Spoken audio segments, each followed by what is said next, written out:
Assalamualaikum warahmatullahi wabarakatuh. Perkenalkan, nama saya Asri Novianti dengan NIM 857404859 dari UPBJJ Bogor Pokjar Salut Badak Putih Kota Cianjur. Di sini saya akan coba untuk praktikum IPA di SD tentang percobaannya struktur dan fungsi telinga. Untuk alat dan bahannya yang saya gunakan di sini adalah yang pertama, di sini adalah ada gambar. Di sini gambar struktur alat pendengaran ya teman-teman. Ini juga saya sudah menggambarnya.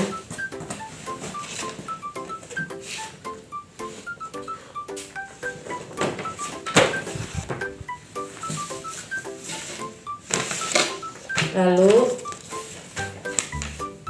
beserta buku untuk lembar pengamatannya. Lalu alat tulis.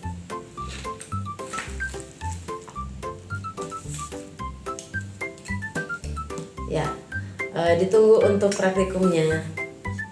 Ya, kita mulai ya teman-teman untuk praktikumnya. Di sini ada gambar tentang struktur dan fungsi telinga ya teman-teman. Ya, tujuannya itu menjelaskan mekanisme pendengaran, yaitu bagaimana gelombang suara diterima dan diproses oleh telinga. Kali ini kita akan praktikum tentang alat pendengaran manusia. Nah, di sini sudah ada gambar struktur alat pendengaran manusia, terdiri dari 3. Yang pertama yaitu bagian telinga ini ada 3. Yang pertama ada telinga luar, lalu ada telinga tengah, dan ada telinga dalam. Kemudian di sini ada daun telinga ya teman-teman. Di sini ada daun telinga. Daun telinga ini berfungsi untuk mengumpulkan gelombang suara yang nantinya menuju ke seluruh telinga. Saluran telinga. Nih, ini saluran telinga ya teman-teman, yang ini. Saluran telinga ini berfungsi untuk menangkap dan mencegah debu ataupun hewan yang berukuran kecil yang bisa masuk ke dalam telinga. Setelah dari ke saluran telinga, ini kemudian ke gendang telinga ya teman-teman, dari sini ke gendang telinga. Gendang telinga ini memiliki fungsi yaitu untuk menangkap gelombang suara lalu mengubahnya menjadi getaran yang diteruskan ke tulang telinga. Ini ya. Ke tulang telinga.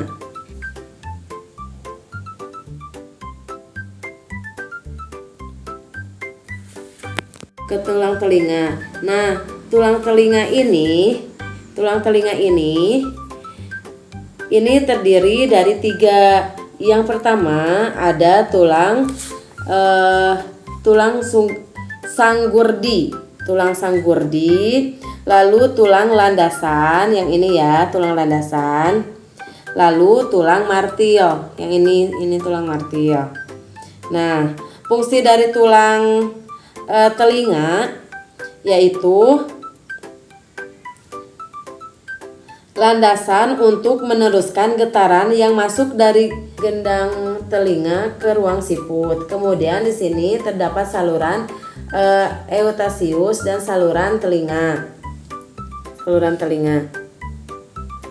Saluran eutasius ini berfungsi untuk menghubungkan ruang telinga tengah dengan rongga mulut dengan menjaga tekanan udara tengah dan saluran telinga luar agar seimbang.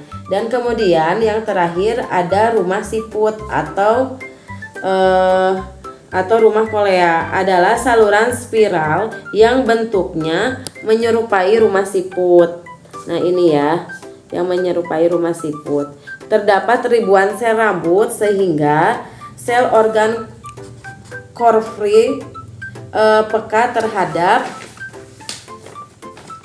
getaran Getaran-getaran. Nah, fungsinya yaitu getaran nanti akan diubah menjadi impuls saraf di dalam sel rambut untuk diteruskan ke saraf otak. Bagaimana sih proses pendengaran pada manusia itu? Proses pendengaran pada manusia diawali dengan lubang telinga. Lalu yang menerima gelombang dari sumber suara, kemudian gelombang suara yang masuk dari telinga akan menggetarkan gendang telinga. Ini akan menggetarkan gendang telinga.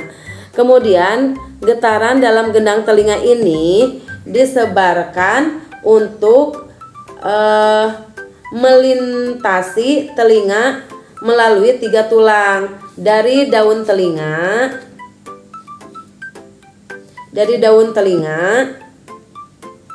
menuju saluran ini hingga sampai ke gendang telinga, dari sini sampai ke gendang telinga.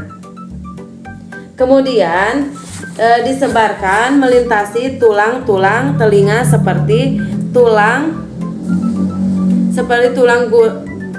sanggurdi, lalu tulang landasan, lalu tulang martil. Kemudian dari tulang-tulang telinga ini diteruskan ke saluran eustasius. Ini kemudian getaran itu disebarkan ke telinga dalam ya, ke telinga dalam melalui